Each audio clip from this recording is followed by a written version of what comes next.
Okay, isang magandang hapon mga bata, preschoolers to grade 3. Tayo ay nasa chapel hour natin at lagi natin pinapaalala, ang chapel hour natin ay nakalaang oras sa buong isang linggo ng ating pagpasok upang ating pasalamatan at purihin ang ating Panginoong Diyos. Okay?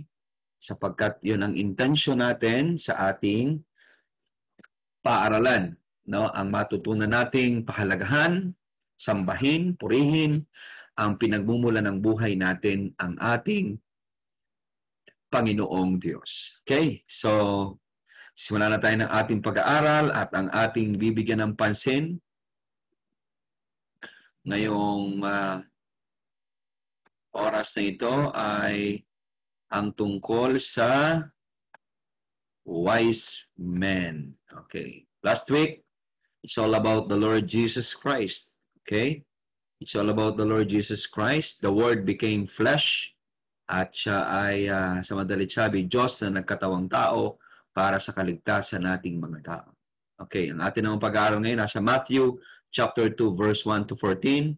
Wise men visit Jesus. Yung batang Jesus, okay, ay binisita ng mga wise men. Tayo manalangin. Pray muna tayo mga kids.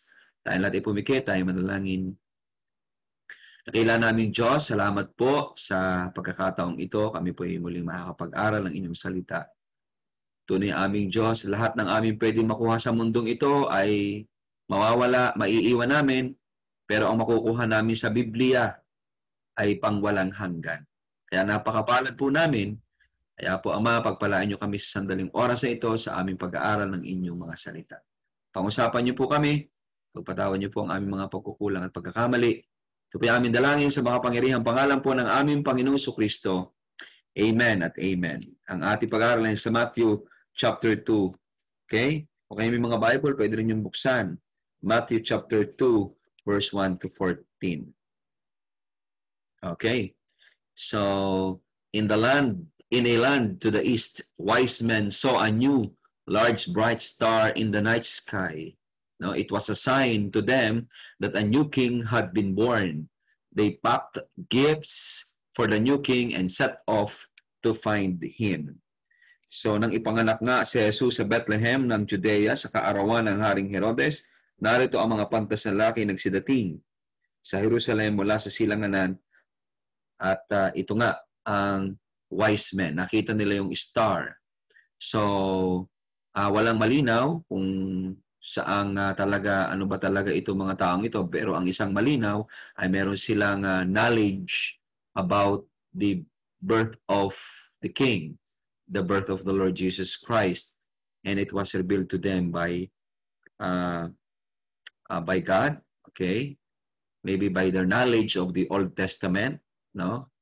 So, meron kasi mga tinatag na converted Jews. Yung belief ng mga Jews ay pinaniniwalaan din nila.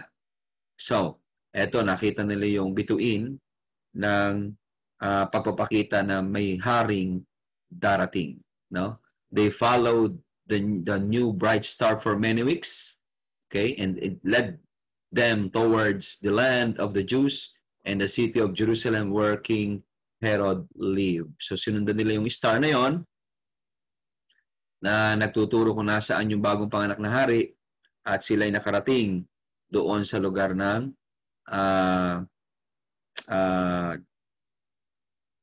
Israel, okay?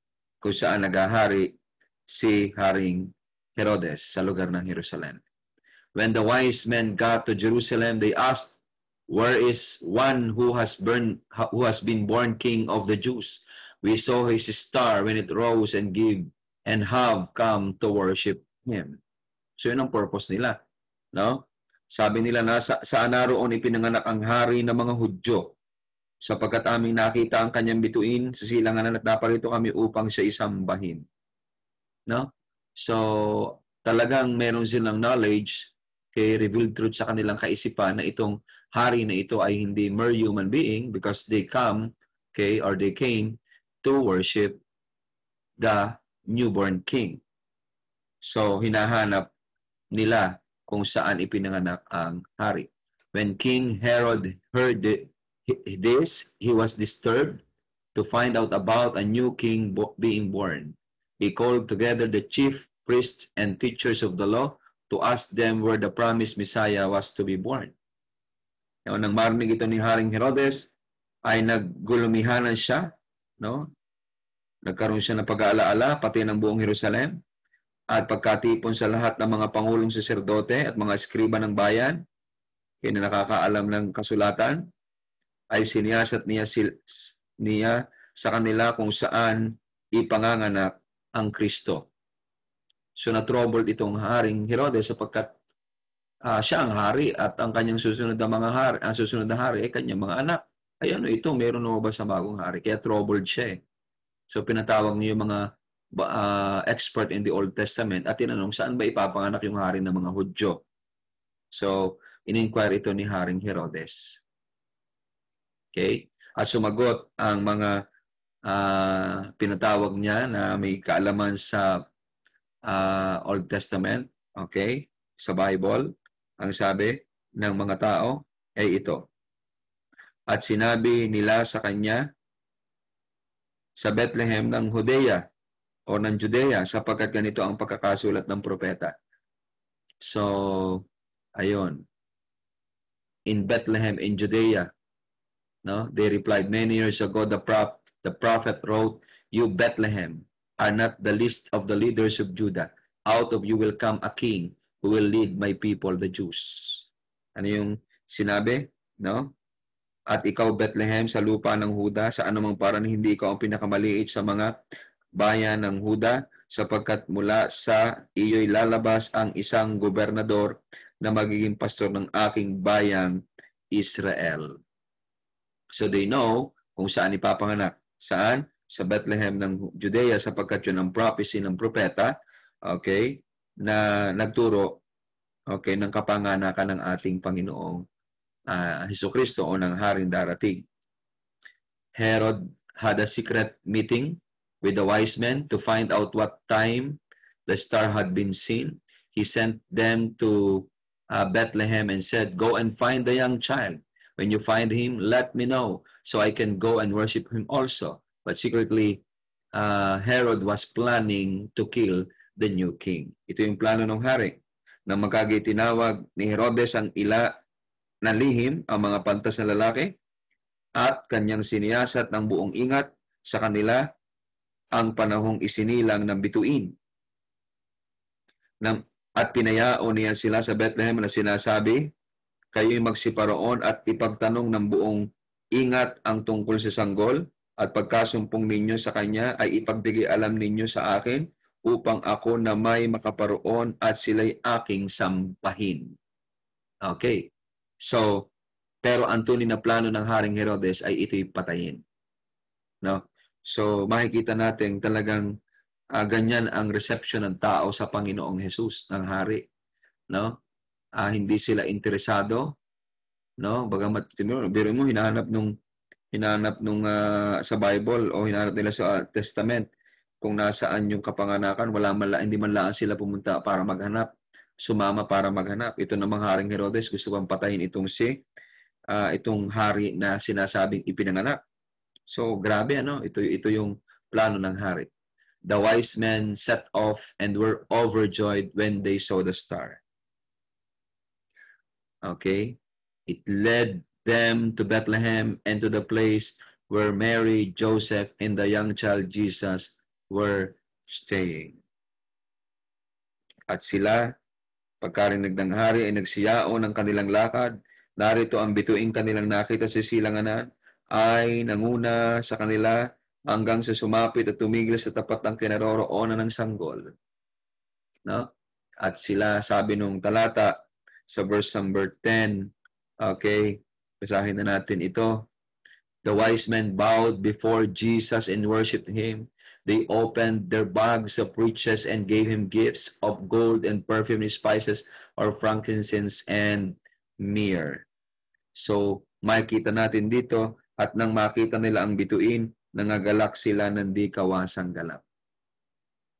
Nung makita nila yung bituin na nakita nila doon sa lugar ng silanganan, sila ay sobrang natuwa. Sobrang galak nila. No? Lalo na nung time na kanilang makita ang sanggol na bagong panganak. Anong ginawa nila? The wise men bowed before Jesus and worshiped Him. No? Nagsipasok sila sa bahay at nakakita nila ang sanggol na kasama ng kanyang inang si Maria at nagpatira pa sila at nagsisamba sa kanya. At pagkabukas sila ng kanilang mga kayamanan, ay inihandog nila sa kanya ang mga alin na ginto, kamangyan at mira. So makikita natin dito ang pagsamba ng mga wise men na ito. No? Mula sa napakalayong lugar, sakay ng hayop, kahit napakahirap, no? Kahit ilang araw sila naglalakbay, tiniis nila yung hirap sa paglalakbay, no? Siguro masasakit na ang kanilang mga puwet sa kanilang paglalakbay, no? At meron sila mga sinabanan kung ano-anong karanasan. Pero anong intention nila? They want to see Jesus. They want to see the newborn King, to worship the Lord Jesus Christ. At nang kanila itong makita, no, sobra-sobra ang kanilang tuwa. No? So that is the proper attitude toward the newborn King. Kaya ngayong Pasko, no, alam natin itong pinanganak na ito hindi basta tao, ito'y Diyos na nagkatawang tao. That's why the message of Christmas sa ating mga tao, alam na natin, no, for God so loved the world, sabi ng John 3:16, that is the very foundation or the very reason why the Lord Jesus Christ came here on earth. No, sabi, ibinigay niya ang kanyang bugtong na anak upang ang sino mang sa kanya sumampalataya huwag mapahamak kundi magkaroon ng buhay na walang hanggan. Alam natin ang dahilan kung bakit siya nagpunta sa lupa, no? Yun ay upang iligtas tayong mga makasalanan. No? So, that is the very intention. Pero makikita natin ang attitude ng mga mananampalatayang ito. No? We could see they worship Jesus. This Christmas, sana let us worship the Lord Jesus Christ. No? Yun ang purpose. Siya ang ating worship. Not the things. No? Huwag yung mga bagay-bagay. Huwag kung ansino man. Christmas season is for the Lord Jesus Christ. No, we need to worship Him. Kung tayo kanyang mga mananampalataya, let us worship Him with joy. No, yan yung season na kung saan ay hinayaan ng Panginoong mangyari sa atin itong Kapaskuhan upang ang ating panahon ay nasa panahon na talagang alam nating ipinanganak ang ating Panginoong Jesus.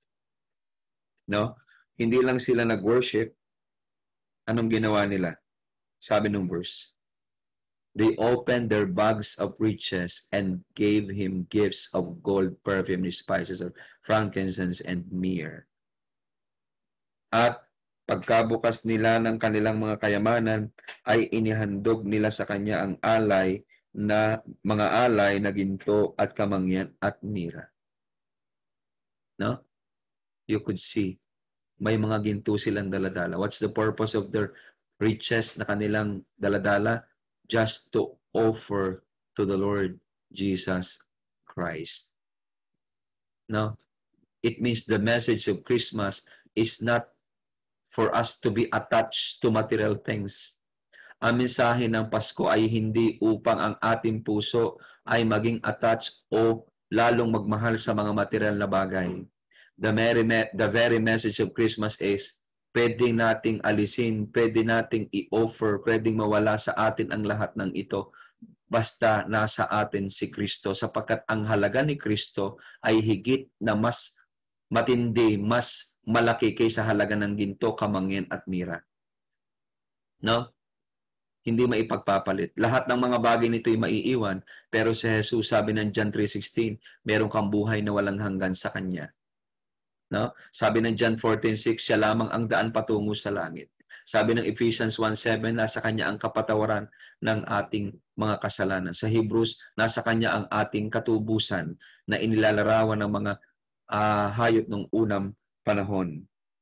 So makikita natin dito, they worship the Lord with gifts and offerings. Ngayong Pasko, hindi tayo ang may birthday. Hindi ito tungkol sa atin. No, huwag tayong masyadong magtuon doon sa ating tatanggapin. No, mali yun. Nung ipanganak ang Panginoong Hesus, hindi inisip ng wise men na ito kung anong aming tatanggapin, kung anong aming mahihita. Alam nyo, inisip nila, ano ang aming maibibigay sa Panginoon. That is the best way to celebrate Christmas. No? We offer things for the cause of Jesus Christ. No?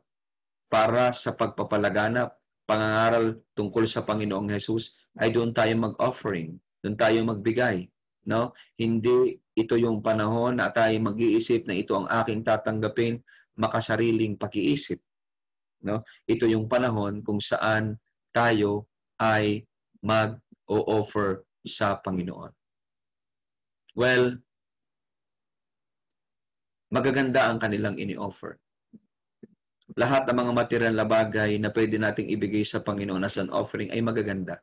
Pero alam niyo ba kung ano yung talagang kanyang hinahanap na offering sa atin? Ito'y ang ating buhay. Ito'y ang ating puso. No? Ito yung pagmamahal sa Kanya. Ito yung pagkilala sa Kanya. Ito yung pagpapahalaga sa Kanya. No? Sapagkat wala siyang kagaya at walang kagaya ang pwede niyang ipagkaloob sa atin sa walang hanggan. So nakikita natin dito sa talatang ito na ating binabasa kung paano sinamba siya ng mga wise men na ito. No?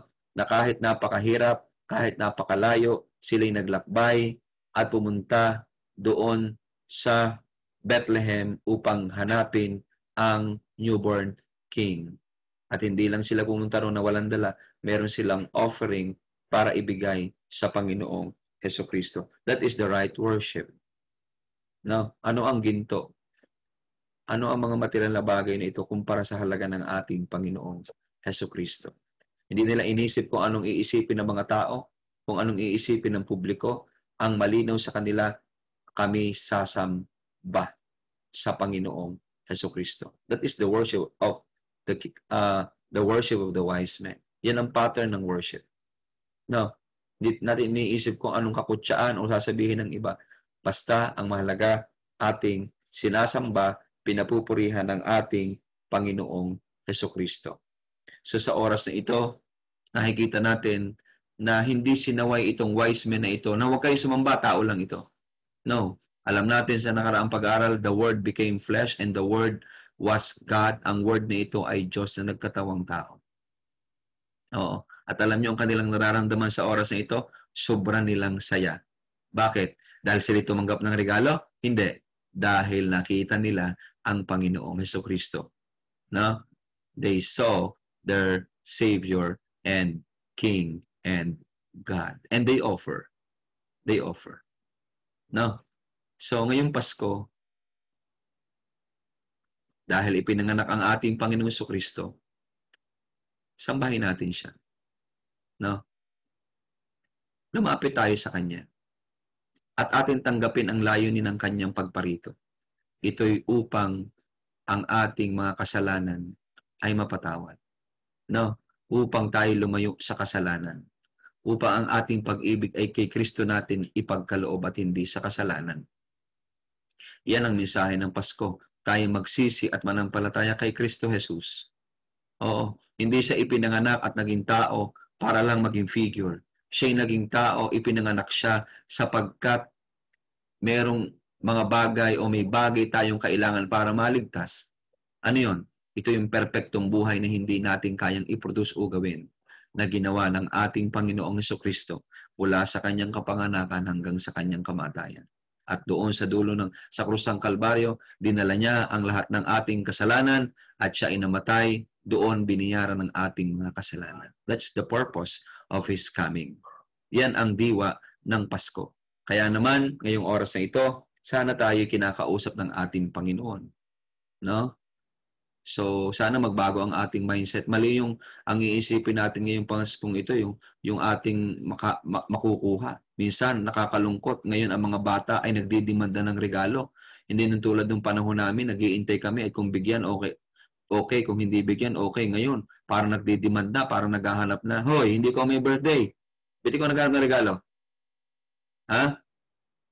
Hindi naman ikaw may birthday. Ikaw naghahanap ng regalo, ang Panginoon ng may birthday.